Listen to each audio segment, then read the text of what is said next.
This is Motorola Edge 30 Fusion, and today we would like to show how you can enable and use the Dolby Atmos feature on this device. So first step that you need to take is to launch the settings, then enter the sound and vibration category.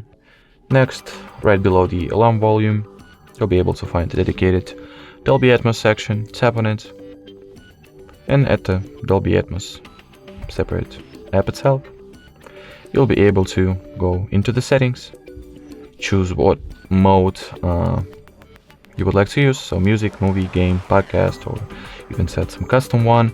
Each of those modes can be edited, and you can play with an equalizer. But if you would like to set up some custom mode from scratch, just set it to be custom, tap on this pencil icon, and play with equalizer however you like. If you would like for the Dolby Atmos to automatically switch between this modes choose the one that fits your current usage best, just go for the smart audio. Alrighty, so that would be it for this video. Thank you so much for watching, and bye bye.